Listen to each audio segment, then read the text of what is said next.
प्रिय दर्शक बंधु कर्कट राशि राशिफल अगस्ट मासटी केमती कटिब 2026 मसीहा अगस्ट मासर मासिक राशिफल यही राशिफल कार्यक्रम मु प्रत्येक अगस्ट मासर 1 तारिख रु 31 तारिख पर्यंत प्रत्येक दिनर बा प्रत्येक तारिखर राशिफल आपण को प्रदान करी तत्सहित सामग्रिक भाव में ये अगस्ट मासटी कर्कट राशि केमिति रही यही संपर्क में मु खूब संक्षिप्त आलोचना करी भविष्यवाणी करी। प्रिय कर्कट राशि व्यक्ति विशेष ये अगस्ट मास कर्कट राशि व्यक्ति मान परिवार कर्मक्षेत्र एवं आर्थिक योजनार संतुलन रखिबार समय है पारे। धैर्य आपणकर धैर्य आपणकर विचार शक्ति एकु ठीक भाव में जदि आपण नहीं चलती ताले ए मासरे आपण खूब किछि सफलता हासिल करिवे। स्वास्थ्य पाई आपण नियमित जीवन शैली एवं मानसिक शांति पाई आपण टिके ए मासरे ध्यान दियंतु। ताले आसंतु आलोचना करिबा अगस्ट मासर प्रत्येक तारीख रे बा प्रत्येक दिन रे कौन सब घटिबा जाउछि आपनक सहित। प्रिय कर्कट राशि व्यक्ति विशेष यदि तुलनात्मक भाव रे देखिबा ताहले ए अगस्ट मासटी जुलाई मास ठारू आपनकु अधिक किछि शुभ फल आनी देवा पई जाउछि। तेबे ग्रह मानकर गोचरीय भ्रमण अवस्थिति को नहीं ये जे राशिफल प्रस्तुत करिछि तेबे आपणकर दशा आपणकर जन्म जातक दशा अंतर्दशा आपणकर ग्रह मानकर अवस्थिति रो जो रही भविष्यवाणी ता तो भिन्न हो पारे। तेबे चंद्र राशि आधार रे मु जो राशिफल प्रस्तुत करिछि आसंतु विस्तृत भाव में जानिबा। अगस्ट मास 1 तारिख टी आपण पई केमती रहिबो। अगस्ट मास 1 तारिख कर्कट राशि आपणक पई खूब शुभ दिन टीए। परिवार रे सहयोग मिलिबो। अटकी रहितबा कार्य गुडी को आपणकर संपादन हबो। अगस्ट मास 2 तारिख कर्म क्षेत्र रे आपणकर परिश्रम को प्रशंसा मिल पारे। अटकी रहितबा कार्य गुडी को पूर्णांग हो पारिबो एवं आपणकर लोक संपर्क वृद्धि पाइबो। अगस्ट मास 3 तारिख धन संबंधी क्षेत्र रे आपण बेस किछि लाभान्वित हो पारिबे किंतु अनावश्यक खर्च हो जिबार संभावना रही सावधान रहिबे। अगस्ट मास 4 तारिख दूर रे थिबा कोनोसी बंधु आपणकर आत्मीय लोक बा सांग साथी एमानक पाखर कोनोसी शुभ खबर आपण को मिल पारे। आज दिन में आपणकर मन प्रफुल्ल रहिबो। आज दिनटी आपण पई शुभंकर हबो। अगस्ट मास 5 तारिख आज दिन में परिवार रे आपणकर हस खुशी रे बीतिबो। परिवार रे आपणकर संपर्क रे मधुरता आसीबो।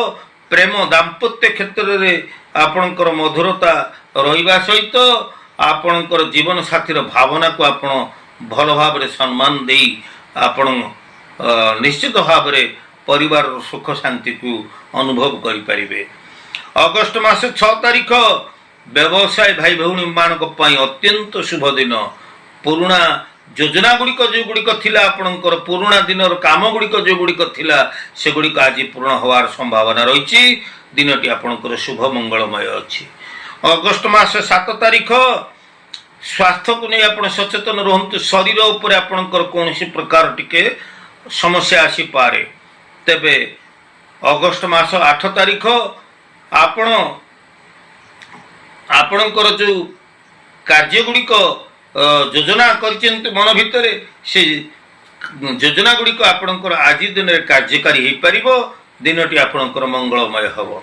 अगस्ट मास 9 तारिख छात्र छात्री मानक पई अत्यंत शुभ दिनटीए। प्रतियोगितामूलक परीक्षा ଯେଉଁମାନେ ଚାକିରିଆ ସେହି ପ୍ରାର୍ଥୀମାନେ ରହିଛନ୍ତି ନୂତନ କର୍ମ ନିଯୁକ୍ତିଟିଏ ପାଇପାରିବା ଭଳି ଭଲ ଦିନଟିଏ ଏବଂ ଇଣ୍ଟରଭ୍ୟୁ ପରୀକ୍ଷା ଏସବୁ ଦେବା ପାଇଁ ଦିନଟି ବହୁତ ଭଲ ରହିଛି। ଅଗଷ୍ଟ ମାସ 10 ତାରିଖ ଧନ ଲାଭ ହେବାର ସମ୍ଭାବନା ରହିଛି। ଆୟ ବ୍ୟୟର ସନ୍ତୁଳନ ଉପରେ ଆପଣ ଟିକେ ନଜର ରଖନ୍ତୁ। ତଥାପି ଆଜିର ଦିନରେ ଆପଣଙ୍କର ଆକସ୍ମିକ ଅର୍ଥ ପ୍ରାପ୍ତି ହୋଇପାରେ। ଅଗଷ୍ଟ ମାସ 11 ତାରିଖ ପରିବାରର ବୟସ୍କ ବ୍ୟକ୍ତିମାନଙ୍କ ଠାରୁ ଆପଣ ପରାମର୍ଶ ନେଇ ସଠିକ୍ ମାର୍ଗ ନେଇ ଆପଣ ଆଗକୁ ବଢ଼ନ୍ତୁ। ଅଗଷ୍ଟ ମାସ 12 ତାରିଖ ଆପଣଙ୍କର ଦୂରଯାତ୍ରାର ଯୋଗ ରହିଛି ଏବଂ ଯାତ୍ରା ଆପଣଙ୍କର ସଫଳ ହେବ। ଆଜି ଦିନଟି ଆପଣଙ୍କ ପାଇଁ ଭଲ ଅଛି। ଅଗଷ୍ଟ ମାସ 13 ତାରିଖ ନୂତନ ଚାକିରି ପଦପଦବୀ ମିଳିପାରେ। ଆତ୍ମବିଶ୍ୱାସର ସହିତ ଆପଣ କାମ କରନ୍ତୁ। ପ୍ରତ୍ୟେକ କାମରେ ଆପଣ ଆଜି ସଫଳତା ହାସଲ କରିବେ। ଅଗଷ୍ଟ ମାସ 14 ତାରିଖ ଘରେ ଆପଣଙ୍କର ଧାର୍ମିକ ଶୁଭ ମାଙ୍ଗଳିକ କର୍ମ ହେବାର ସମ୍ଭାବନା ରହିଛି। ମନ ଆପଣଙ୍କର ଆଜି ଶାନ୍ତ ରହିପାରେ। ଅଗଷ୍ଟ ମାସ 15 ତାରିଖ ପରିବାରରେ ଆପଣଙ୍କର ହସ ଖୁସିର ମାହୋଲ ସୃଷ୍ଟି ହେବ। ଆନନ୍ଦମୟ ସମୟ ଆପଣ କଟେଇ ପାରନ୍ତି। ଘରୋଇ ପରିବେଶ ଆପଣଙ୍କର ସୁଖଦ ହେବ। ଅଗଷ୍ଟ ମାସ 16 ତାରିଖ କାର୍ଯ୍ୟକ୍ଷେତ୍ରରେ ଆପଣଙ୍କର ଦକ୍ଷତା ପ୍ରକାଶ ପାଇବ। ନୂଆ ନୂଆ ସୁଯୋଗ ସବୁ ସୃଷ୍ଟି ହେବ। ନୂଆ ନୂଆ କାର୍ଯ୍ୟପନ୍ଥା ଗୁଡ଼ିକ ଆପଣ ମନ ଭିତରେ ଯୋଜନା ପ୍ରସ୍ତୁତ କରିବେ। ଅଗଷ୍ଟ ମାସ 17 ତାରିଖ ଆଜି ଦିନରେ ଆପଣ ନେଣ ଦେଣ କରନ୍ତୁ ନାହିଁ। କାହାକୁ ଧାର କରଜ ଦିଅନ୍ତୁ ନାହିଁ କିମ୍ବା ଲୋନ୍ କରନ୍ତୁ ନାହିଁ। ଅଗଷ୍ଟ ମାସ 18 ତାରିଖ ଆପଣଙ୍କର ଆଜି ଦିନରେ ବ୍ୟବସାୟ ଭଲ ହେବ।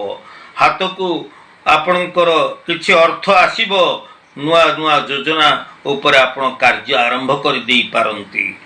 ଅଗଷ୍ଟ ମାସ 19 ତାରିଖ ପରିବାରରେ ଛୋଟ ମୋଟ ମତଭେଦ ସୃଷ୍ଟି ହୋଇପାରେ। ତେବେ ଆପଣ ଶାନ୍ତ ରୁହନ୍ତୁ ଏବଂ ସମସ୍ତ ସମସ୍ୟାର ସମାଧାନ ଉପରେ ଆପଣ ଗୁରୁତ୍ୱ ଦିଅନ୍ତୁ। ଅଗଷ୍ଟ ମାସ 20 ତାରିଖ ଦୀର୍ଘ ଦିନରୁ ଅଟକି ରହିଥିବା କାର୍ଯ୍ୟ ଆପଣଙ୍କର ପୂର୍ଣ୍ଣାଙ୍ଗ ହୋଇପାରିବ। ଦିନଟି ଶୁଭ ଅଛି, ମଙ୍ଗଳମୟ ଅଛି। ଅଗଷ୍ଟ ମାସ 21 ତାରିଖ ଆଜି ଦିନରେ ଆପଣଙ୍କର ପର୍ଯ୍ୟାପ୍ତ ଅର୍ଥ ଲାଭ ହେବାର ସମ୍ଭାବନା ରହିଛି। ଧନ ସଞ୍ଚୟ ଉପରେ ଆପଣ ଧ୍ୟାନ ଦିଅନ୍ତୁ। ଅଗଷ୍ଟ ମାସ 22 ତାରିଖ ସ୍ୱାସ୍ଥ୍ୟ ସାଧାରଣ ଭାବରେ ଭଲ ରହିବ। ତେବେ ନିୟମିତ ବ୍ୟାୟାମ ଏବଂ ଯୋଗ ଲାଭଦାୟକ ହୋଇପାରେ। ଅଗଷ୍ଟ ମାସ 23 ତାରିଖ ଆପଣ ସାଙ୍ଗସାଥି ବନ୍ଧୁ ପରିବାର ବର୍ଗ ବା କେହି ଆପଣଙ୍କର ଆତ୍ମୀୟ ଲୋକ ଯିଏକି ଆପଣଙ୍କୁ ନୂଆ ପରାମର୍ଶ ଦେଇପାରନ୍ତି, ଆପଣଙ୍କୁ ସାହାଯ୍ୟର ହାତ ବଢ଼ାଇ ପାରନ୍ତି। ତେବେ ଅଗଷ୍ଟ ମାସ 24 ତାରିଖ ଆପଣଙ୍କର ଘରୋଇ ଖର୍ଚ୍ଚ ବଢ଼ିଯାଇପାରେ। ଯୋଜନାବଦ୍ଧ ଭାବରେ କାର୍ଯ୍ୟ କରନ୍ତୁ। ଅନାବଶ୍ୟକ ଖର୍ଚ୍ଚ ହେବାର ସମ୍ଭାବନା ରହିଛି। ଅଗଷ୍ଟ ମାସ 25 ତାରିଖ କର୍ମକ୍ଷେତ୍ରରେ ସମ୍ମାନ ପ୍ରଶଂସା ମିଳିବ। ନୂଆ ନୂଆ ଦାୟିତ୍ୱ ମିଳିବ। ନୂଆ ନୂଆ ଯୋଜନା କରି ଆପଣ ଏଥିରେ କାର୍ଯ୍ୟ କରିବା ପାଇଁ ପ୍ରୟାସ କରିବେ। ଅଗଷ୍ଟ ମାସ 26 ତାରିଖ ଧାର୍ମିକ କିମ୍ବା ଆଧ୍ୟାତ୍ମିକ କାର୍ଯ୍ୟରେ ଆପଣଙ୍କ ରୁଚି ବଢ଼ିପାରେ। ଦିନଟି ମଙ୍ଗଳମୟ ହେବ। ତେବେ ଅଗଷ୍ଟ ମାସ 27 ତାରିଖ ପୁରୁଣା ନିବେଶରୁ ଆପଣଙ୍କୁ ଲାଭ ମିଳିବ। ନୂଆ ନିବେଶ ପୂର୍ବରୁ ଆପଣ ପରାମର୍ଶ ନେବା ପାଇଁ ଚେଷ୍ଟା କରିବେ। ଅଗଷ୍ଟ ମାସ 28 ତାରିଖ ବିଦେଶ ଯାତ୍ରାର ଭ୍ରମଣ ରହିଛି। ଅଗଷ୍ଟ ମାସ 29 ତାରିଖ ଆପଣଙ୍କର ପରିବାରରେ ହସ ଖୁସିର ପରିବେଶ ରହିବ। ଦିନଟି ଭଲ ରହିଛି। ତେବେ ଅଗଷ୍ଟ ମାସ 30 ତାରିଖ ମାନସିକ ଶାନ୍ତି ପାଇଁ ଆପଣ ଧ୍ୟାନ ପ୍ରାର୍ଥନା କିମ୍ବା ଯୋଗ କରନ୍ତୁ। ନୂଆ ନୂଆ ଯୋଜନା ପାଇଁ ଏ ମାସରେ ଆପଣ ଚିନ୍ତା କରିବେ। ତେବେ ଅଗଷ୍ଟ ମାସରେ କର୍କଟ ରାଶି ବ୍ୟକ୍ତିମାନଙ୍କ ପାଇଁ ପରିବାର, କାର୍ଯ୍ୟକ୍ଷେତ୍ର, ଆର୍ଥିକ ଯୋଜନାରେ ସନ୍ତୁଳନ ରଖିବାର ସମୟ। ଅଗଷ୍ଟ ମାସଟି କର୍କଟ ରାଶିର ବ୍ୟକ୍ତିମାନଙ୍କ ପାଇଁ ପରିବାର, କର୍ମକ୍ଷେତ୍ର ଓ ଆର୍ଥିକ ଯୋଜନାର ସନ୍ତୁଳନ ରଖିବାର ଇଏ ହେଉଛି ସମୟ ବା ମାସ। ଧୈର୍ଯ୍ୟ ଓ ବିଚାର କରି ନିଷ୍ପତ୍ତି ନେଲେ ସବୁ କ୍ଷେତ୍ରରେ ଏ ମାସରେ ଆପଣ ସଫଳତା ହାସଲ କରିପାରିବେ। ସ୍ୱାସ୍ଥ୍ୟ ପାଇଁ ନିୟମିତ ଜୀବନଶୈଳୀ ଏବଂ ମାନସିକ ଶାନ୍ତି ପାଇଁ ଆପଣ ଧ୍ୟାନ ଦେବା ଜରୁରୀ। କାରଣ ଏ ମାସରେ ଆପଣଙ୍କର ମାନସିକ ଶାନ୍ତି ବା ସନ୍ତୁଳନ ଟିକେ ବିଗିଡ଼ି ଯିବାର ସମ୍ଭାବନା ରହିଛି। ମୋର ପ୍ରିୟ କର୍କଟ ରାଶି ବ୍ୟକ୍ତି ବିଶେଷ, ମୁଁ ସାମଗ୍ରିକ ଭାବରେ କର୍କଟ ରାଶିର ମାସିକ ରାଶିଫଳ ଅଗଷ୍ଟ ମାସର ମାସିକ ରାଶିଫଳ ସମ୍ପର୍କରେ ଆଲୋଚନା କଲି। ତତ୍ ସହିତ ପ୍ରତ୍ୟେକ ଦିନରେ କ'ଣ ଶୁଭ ଅଶୁଭ ଫଳ ପ୍ରାପ୍ତ ହେବାକୁ ଯାଉଛନ୍ତି ସେ ସମ୍ପର୍କରେ ମଧ୍ୟ ତଥ୍ୟ ରଖିଲି। ତେବେ ଆଜିର ଉପସ୍ଥାପନାଟି ଆପଣଙ୍କୁ କେମିତି ଲାଗିଲା? ଯଦି ନୂଆ କରି ଆପଣ ମୋର ଭିଡ଼ିଓକୁ ଭିଜିଟ୍ କରିଛନ୍ତି ତାହେଲେ ନିଶ୍ଚିତ ଭାବରେ ମୋର ଭିଡ଼ିଓକୁ ଆପଣ ସବସ୍କ୍ରାଇବ୍ ଟିକେ କରିବେ, ଲାଇକ୍ କରିବେ ଏବଂ ସେୟାର କରିବେ। ଆପଣମାନଙ୍କର ପ୍ରିୟ ପରିଜନ ପାଇଁ ମୋର ଭିଡ଼ିଓକୁ ବହୁଳ ପରିମାଣରେ ସେୟାର କରନ୍ତୁ। आज तो समय यही दर्शक बंधु पुणी आम परवर्ती अध्याय देखा से पर्यंत मत विदाय दिंतु। मु ज्योतिर्विद पंडित सुधीर। जय जगन्नाथ।